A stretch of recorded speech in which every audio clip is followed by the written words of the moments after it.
श्री स्वामी समर्थ। मी मोहिनी विजय निंबाळकर तुमचं आपल्या यूट्यूब चॅनलमध्ये खूप खूप स्वागत आहे। आजच्या व्हिडिओमध्ये आपण बघणार आहोत पुत्रदा एकादशी दिवशी विड्याच्या पानावर गुपचूप लिहा श्री, पैशांचा ढीग लागेल।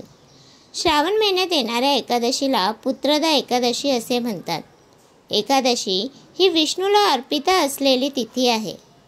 पुत्रदा एकादशी ही विशेष करून ज्या लोकांना संतान नाही अशा लोकांनी हे व्रत करावे।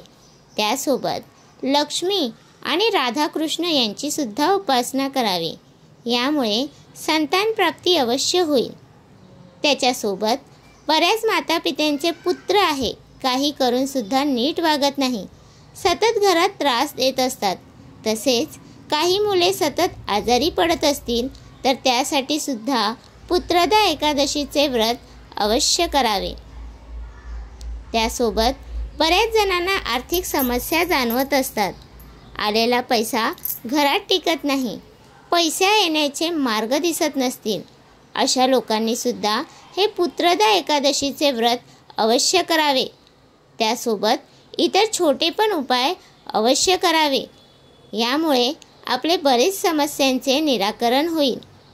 आपल्या घरात पैसा टिकून राहील, तसेच घरात शांती, सुख समृद्धी आणि आनंदाचे वारे नक्की येतील। पुत्रदा एकादशी दिवशी काही छोटे उपाय आपल्याला करायचे आहे। त्यापैकी पहिला उपाय असा आहे, जे लोक खूप कष्ट करतात पण पैसा घरात येत नाही, सारखी आर्थिक अडचण जाणवत असते, अशा वेळी हा एक छोटासा उपाय तुम्ही अवश्य करून पहा।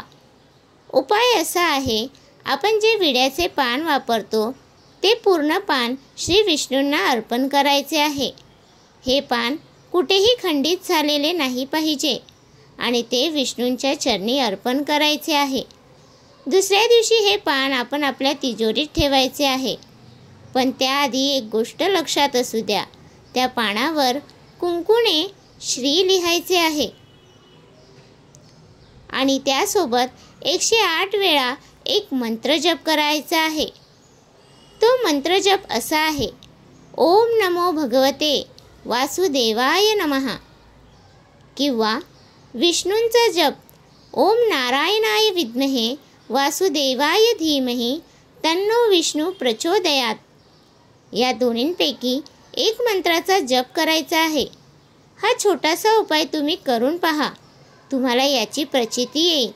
यामुळे आपल्या जीवनात धन आगमन होऊ शकते। दुसरी गोष्ट अशी, आपल्या मनातील इच्छा कधीच पूर्ण होत नाही, यासाठी आपण एक उपाय करायचा आहे। आपल्या मनातील इच्छा पूर्ण होण्यासाठी आपण पुत्रदा एकादशी हा उपाय सुरू करायचा आहे आणि पुढे 27 दिवस सतत करायचा आहे। यासाठी आपल्याला रोज एक नारळ आणि 5 बदाम श्रीकृष्ण यांच्या चरणी अर्पण करायचे आहे।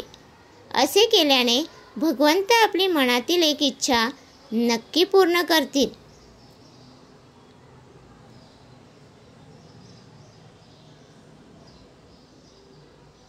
तसेच बऱ्याच जणांना खूप प्रकारच्या समस्या असतात, काही केल्या तरी त्या संपत नाही। अशा वेळी तुम्ही जवळच्या राधाकृष्ण मंदिरात पिवळ्या फुलांचा हार अर्पण करायचा आहे। हा उपाय शक्यतो पुत्रदा एकादशी दिवशी सकाळी करावा, यामुळे आपल्या जीवनातील बऱ्याच समस्या कमी होतील।